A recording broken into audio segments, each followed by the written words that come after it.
여러분 안녕하십니까? C채널 뉴스입니다. 다문화 관련 사역과 중독 예방, 치유 사역에 중점을 두고 설립된 글로벌 디아코니아 센터가 개원 1주년을 맞았습니다. 그동안의 성과와 앞으로의 계획을 유성훈 기자가 정리했습니다. 봉사와 섬김의 뜻으로 사용되는 디아코니아. 고통받고 있는 세계의 이웃들을 위한 봉사기관으로 설립된 글로벌 디아코니아 센터가 문을 연 지 1년이 됐습니다. 현재 우리나라에는 22만 명의 결혼 이민 여성이 있지만 10쌍 중 4쌍이 이혼하는 것으로 조사되고 있습니다. 특히 이혼한 이주 여성과 그 자녀들은 생계와 주거 등 살아가는 데 어려움을 겪고 있습니다. 글로벌 디아코니아 센터는 이러한 어려움을 겪는 가정을 돕기 위해 다양한 사업을 진행하고 있습니다. 먼저 이혼 후 갈 곳이 없는 결혼 이주 여성들이 머물 수 있도록 유니게의 집을 마련했습니다. 중국과 필리핀, 베트남과 캄보디아 등 6세대 11명의 다문화 여성과 자녀들이 최대 2년 동안 거주하면서 한국 사회에 잘 적응할 수 있도록 한국의 정서와 자녀 교육, 살림 노하우와 요리 실습 등을 교육하고 있습니다. 이 밖에도 다문화 여성과 한국 친정엄마 맺기를 비롯해 다문화 자녀를 위한 학습, 도서, 예능 지도 등을 펼쳐 다문화 여성뿐 아니라 아이들까지 만족도를 높이는 프로그램을 진행했습니다. 이혼한 여성들이 이곳에 우리 유니게이 집에 입주를 해서 저희들이 자립할 수 있는 근거를 만들어서 자립해서 나간 경우들도 많이 있고요.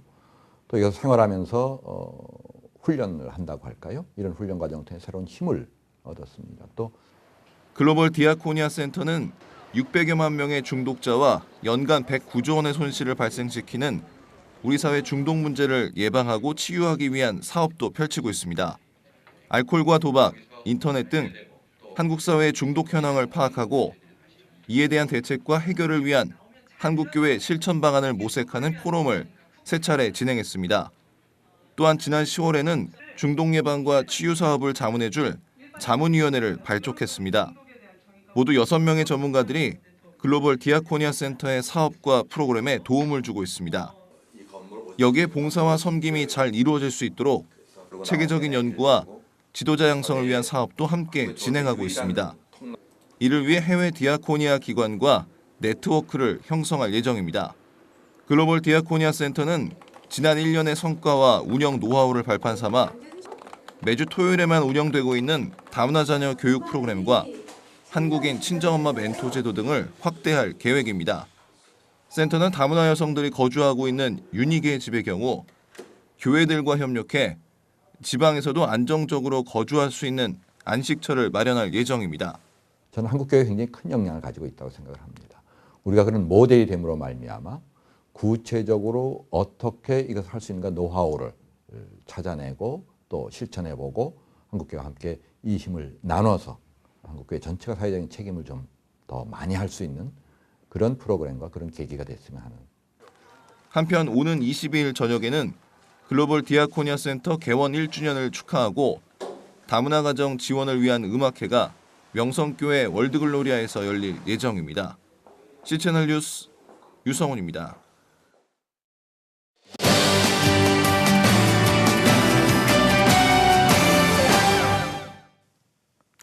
돌아오는 주일은 부활주일이기도 하지만 국가가 제정한 장애인의 날이기도 합니다.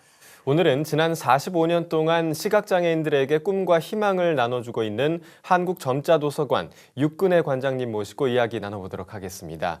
관장님 안녕하십니까? 안녕하세요. 네, 먼저 이 한국점자도서관에 대해서 좀 소개를 부탁드리겠습니다. 네, 저희 한국점자도서관은 시각장애인과 독서에 어려움을 갖고 있는 독서장애인들에게 연령별, 유형별 맞춤 도서를 제작해서 지식을 만나는 도서관, 또 문화를 느끼는 도서관의 역할을 하는 특수 도서관입니다. 네. 제가 듣기로는 아버님께서 초대 관장이라고 하셨는데요. 관장님이 이 점자도서관과 어떻게 인연을 맺게 되셨는지 궁금합니다. 저는 사실 제가 어렸을 때 초등학교 2학년 때 저희 아버지가 이 도서관을 시작을 했어요. 네. 당신과 같은 분들이 사회적인 차별을 받고 있어서 장애인들의 경우 자립자활의 근간은 책이다, 지식이다라고 하셔서 이 도서관을 여셨고요. 네. 그때는 차별도 심했고 정부의 지원도 없었고 뭐 그런 사회여서 뭐 저희가 다 가족들의 힘으로 도서관을 이제까지 해왔으니까 늘상 어렸을 때는 학교 갔다 오면 책 만들면서 자랐던 그런 기억이 있죠. 네. 그러니까 정부 차원에서 시작된 게 아니라 직접 처음부터 다 만드신 거네요. 네, 점자도서관을요. 그렇죠. 정부의 법을 만든 것도 77년이고요. 저희가 79년에 1호로 등록이 되었고 80년도부터 뭐 조금 예산이 나왔고요. 네. 그리고 90년대 문화부로 왔지만 그래도 여전히 예산은 열악한 환경에서 사실은 거의 저희 이제 가족들의 힘으로 끌어왔고요. 그나마 90년도부터는 이제 자원봉사자나 후원들이 좀 있어서 이제 좀 근근히 운영하면서 네. 그래도 장애인들에겐 정말 희망을 품어내줄 수 있는 그런 도서관의 역할로 이제까지 자리매김하고 있습니다. 네. 이 현재 우리나라 시각장애인 인구가 얼마나 되는지도 좀 궁금합니다. 지난해 말 같은 경우 등록장애인 한 25만 명 되고요. 근데 저희가 추정하기는 30만 명이 넘을 거로 추정하고 있습니다. 네. 그렇군요. 이게 사회적으로 사실은 시각장애인에 대한 어떤 그 인식이라든지 배려가 조금 부족해서 아니면 또 시각장애인 시설이 부족해서 어려움을 또 겪으실 거라고 예상이 되는데요. 현실적으로 어떤 어려움이 좀 있을까요? 제일 큰 어려움은 저희 이제 점자도서관이 아까 말씀드린 것처럼 복지라고 할 수 있는 장애인들의 시작은 책이다, 지식이다. 그리고 스스로의 삶을 꾸려가야 된다고 하셔서 저희 아버지가 설립을 했지만 81년도 훨씬 지난 후에 장애인 복지가 우리나라에 시작이 됐어요. 그럼에도 불구하고 우리나라 인식은 뭐냐면 장애인들에게 빵을 주기보다 빵 만드는 법을 가르쳐야 된다라는 모토지만 실제는 빵을 주는데 급급합니다. 네. 그러니까 뭐든지 무료로 주고 뭐든지 먹여주고 재워주는 시설 만들기에 급급했고요. 물론 어려운 시대를 겪었기 때문에 그러긴 합니다만 스스로가 무엇인가를 할 수 있는 어떤 사회적인 환경은 별로 없었던 거죠. 그러다 보니까 지금 현재도 사실은 뭐 활동보조인의 장애인연금 많이 있지만 장애인들은 아직도 정보 접근의 부족함으로 인하여서 자신들이 하고 싶은 일을 하거나 또는 자신들이 그 지식을 통해서 새로운 것을 창출해낼 수 있는 무한한 그 잠재 능력을 개발할 수 있는 그런 기회를 아예 얻지조차 못한다고 할 수 있습니다. 예. 이 도서관을 지금 50년 가까이 좀 네. 운영을 하고 계신데요. 네. 이제는 도서관뿐만 아니라 출판, 또 네. 문화 프로그램, 또 컨퍼런스 같은 그런 장애인을 위한 서비스들을 하고 계시다고 들었어요. 구체적으로 좀 어떤 다른 일들을 또 하시나요? 사실 저희 아버지는 시각장애인 분들을 위한 책을 했지만 이제 시대가 변하면서 이제 뭐 복지가 들어오면서 복지관이 늘어나면서 시각장애인 성인들을 위한 점자책은 좀 생기기 시작했어요. 예. 그래서 제가 가지고 있는 고민이 우리 시각장애 아동들은 너무 열악하다. 아이들에게 자연적으로 나는 커서 안마사가 될 거야가 아니라 나이 다음에 커서 나 정치가 될 거야, 나 과학자가 될 거야라는 꿈을 주고 싶었어요. 그리고 또 하나는 장애인 부모가 비장애 아이를 키우거나 비장애인 부모가 장애 아이를 키우는 경우 서로 이어주는 매개체가 없는 거예요. 점자책만 또 그 일반 그림책만 보니까 서로 보고 있는 관점이 달라서 얘기가 안 되는 거예요. 그래서 시작한 게 이제 점자 라벨 책을 시작을 오늘 했습니다. 이 책을 좀 준비를 네. 해오셨는데요. 네, 여기 보면 예. 일반 이 그림책에다가 비닐 라벨을 이렇게 해서 네. 같이 그림과 텍스트가 같이 있어서 시각장애 아이들과 부모가 함께 읽을 수 있고요. 특히 이 부분이 좋은 거는 시각장애인 형이 비장애 동생만 읽던 책을 자기도 읽을 수 있다는 거에 자존감 회복이 되고요. 네. 내가 너 읽어줄게라고 하면서 어떤 자신감 뭐 그런 게 회복이 돼서 굉장히 이게 아이들이 점자만 좋아합니다. 있는 게 아니라 또 글자 위에 이렇게 점자가 네, 같이 글자 있는 위에 거네요. 점자를 하니까 네. 일반 아이들이 읽는 책에다 점자만 여기다 붙인 거죠. 그렇군요. 그러니까 같이 읽는다. 그렇죠. 네, 그게 굉장히 큰 그러니까 의미였죠. 시각장애인을 네. 위한 책이 따로 있는 게 아니라 그렇죠. 일반 사람들이 읽을 수 있는 책을 시각장애인도 사용할 수 있게 네. 만드는 거죠. 그러니까 왜냐하면 장애인들만 우리만의 삶이 아니라 이제는 더불어 사는 사회고요. 네. 특히 가족들이 같이 장애와 비장애 어울려져 있잖아요. 예. 근데 그게 굉장히 중요하다는 생각이 들었어요. 그래서 네. 책을 통해서 서로 그래 여기 나온 얘기를 갖고 대화할 수 있잖아요. 의견을 공유할 수 있는 거고. 있고요. 예.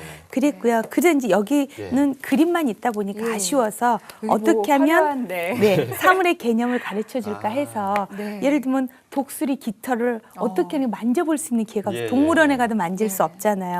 얼룩말이라든지 또 뭐 이렇게 표범이라든지 또는 우리가 늘 먹는 생선, 비늘이 어떻게 생겼는지 네네네. 이런 어떤 사물의 개념을 아이들에게 촉각도사라고 해서 만지는 걸로 만들어 줌으로써 이해력을 높여주는데요.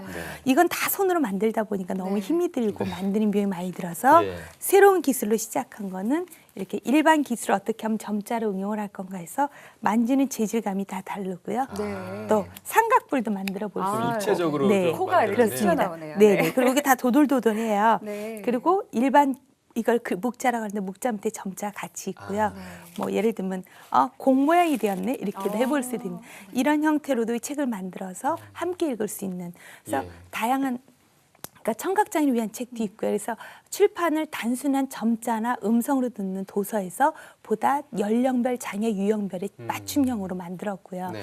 더 나아가서는 찾아가는 이야기 버스, 북버스를 통해서 독서 프로그램을 통해서 아이들이 정말 상상력을 풍부하게 해준다든지 또 우리가 우물 안의 개구리가 되어서는 안 되겠다 해서 세계 그 컨퍼런스를 2006년과 2009년 두 번 개최하면서 세계 속의 한국으로 또 저희는 우물 안의 개구리에서 좀 더 세계의 동향을 볼 수 있는 눈을 열어주는 그런 일들을 해왔습니다. 네. 예, 아무래도 시각장애인 분들을 위해서 정말 많이 고민하시는 그런 흔적이 드러나는 것 같은데요. 그동안 또 이 점자도서관을 위해서 눈물로 기도하셨다고 또 들었습니다. 어떻게 또 한국교회가 시각장애인들을 위해서 할 수 있는 일이 없을까요? 사실 아까 말한 것처럼 많은 분들이 생각이 시각장애인들 아직도 장애남 당연히 먹고 사는 게 힘들다고 생각을 하는데 이제는 문화를 느끼고 문화를 통해서 그들의 삶을 개척해가고 그들이 더 창조적으로 사회에 나올 수 있도록 만들어줘야 된다고 생각을 해서 이젠 복지관만이 아니라 점자도서관 같은 데 문화적인 어떤 거에 장애인들이 많이 접근할 수 있는 후원이라든지 지원, 관심을 좀 가져줬으면 좋겠고요. 또 특별히 아직도 정부의 지원이 많이 열악하고 그러기 때문에 저는 그냥 교회에서 엎드려서 기도할 수밖에 없었어요. 근데 사람한테 의지하기보다는 하나님한테 와서 기도하니까 사실 국제 컨퍼런스 같은 것도 정부가 준 예산이 아니라 기도하니까 하나님이 주시더라고요. 네. 네, 그래서 그렇게 해서 그냥 제 손으로 다 운영을 했던 그런 경험을 갖고 운영하고 있습니다. 네. 예, 이 마지막으로 이 땅의 수많은 또 시각 장애인들에게 또 이들을 바라보는 한국교회 성도들에게 당부하실 말씀 부탁드리겠습니다. 저는 시각장애, 제가 늘 우리 아버지를 보고 자라서 그렇고 그렇게 그분들 사이에서 살고 있어서 그런지 모르지만 장애가 뭐가 문제지라는 생각을 갖고 있습니다. 우리 여기 세 분 우리가 같이 다른 옷을 입고 있듯이 장애인들은 그냥 우리와 다른 옷을 입고 있습니다. 그래서 그분들이 장애인이라고 보기 전에 나와 다른 옷을 입고 나와 다른 장점을 가지고 있는 사람으로 봐주시면 우리 이웃으로 받아들이지 않을까 생각하고요. 한국 교회가 장애인들만 다니는 교회보다는 일반 교회에서 장애인들이 함께 드리는 예배, 그 공동체로 만들어져 갔으면 하는 바람입니다. 네. 이 점자도서관이 앞으로도 시각장애인들에게 밝은 눈이 되어주는 역할을 감당할 수 있도록 저희도 함께 기도하겠습니다. 관장님 오늘 함께해 주셔서 감사합니다. 감사합니다. 다음 소식입니다. 미국의 버락 오바마 대통령이 최근 백악관에서 열린 부활절 조찬 기도회에서 미국 사회에서 더 이상의 종교적 폭력 행위는 없어야 한다고 강조했습니다. 미국 교계 인사 150여 명이 참석한 가운데 진행된 이번 부활절 조찬 기도회에서 오바마 대통령은 최근 발생한 백인 우월주의 단체 KKK단 전직 간부의 총격 사건을 언급하며 기도하는 사람들이 자신의 안전을 염려하는 일이 있어서는 안 된다고 밝혔습니다. 오바마 대통령은 이번 사건이 부활절과 유대교의 유월절 행사를 준비하던 유대인들을 겨냥한 공격이었다는 사실에 더욱 고통스럽다고 덧붙였습니다. 오바마 대통령은 또 우리 모두는 하나님의 자녀로서 반유대주의를 비롯한 타종교에 대한 편협함을 근절해야 한다고 전했습니다. 대한예수교장로회 합동총회 교회갱신을 위한 목회자협의회가 한국기독교 130주년, 교단 설립 100주년을 앞두고 교회개혁의 열정을 재다짐하는 선언문과 활동계획을 발표했습니다. 교갱협은 지금 한국교회가 어느 때보다 깊은 영성과 도덕성을 요구받고 있다며 이러한 때에 합동총회가 교회 갱신의 열정을 새롭게 하고 더 많은 목회자들이 교회 개혁에 동참하길 바란다며 선언문의 배경을 전했습니다.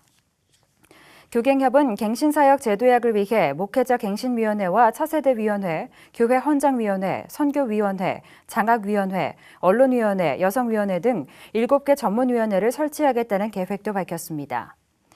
또 합동총회의 장기적인 발전을 위해 98회 정기총회에서 정리되지 못한 안건들에 대해 총회 임원회가 합리적으로 처리하고 그 결과를 조속히 밝혀달라고 요청했습니다.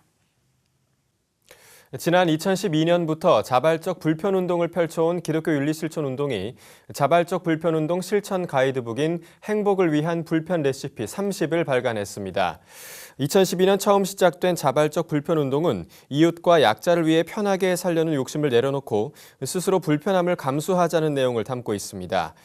이번에 발간된 행복을 위한 불편 레시피 30은 평소에 자발적 불편운동을 실천할 수 있도록 기윤실에서 직접 선정한 30가지의 활동 지침들이 실려 있습니다.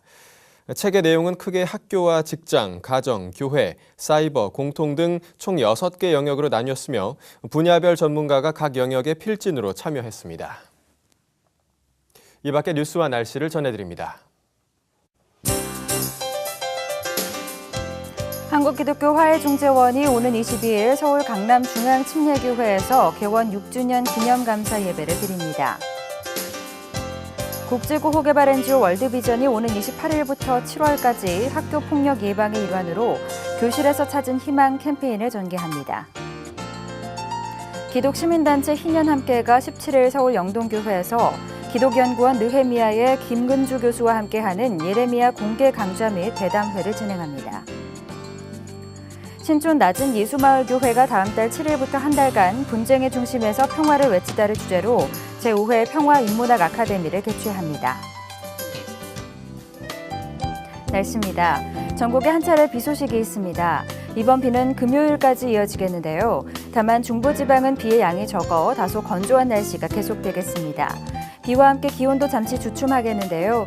일시적으로 예년과 비슷한 기온을 보이겠습니다. 아침 기온은 서울 9도, 대전 8도를 기록하겠습니다. 낮 최고 기온은 서울이 22도, 강릉은 16도를 기록하겠습니다. 바다의 물결은 남해동부 먼바다와 제주도에서 1.5에서 4m로 점차 높게 일겠습니다. 주간 날씨입니다. 오는 주말에는 다시 맑은 날씨가 찾아오겠지만 제주도에는 계속해서 비가 내리겠습니다. 뉴스를 마칩니다. 시청해주신 여러분 고맙습니다.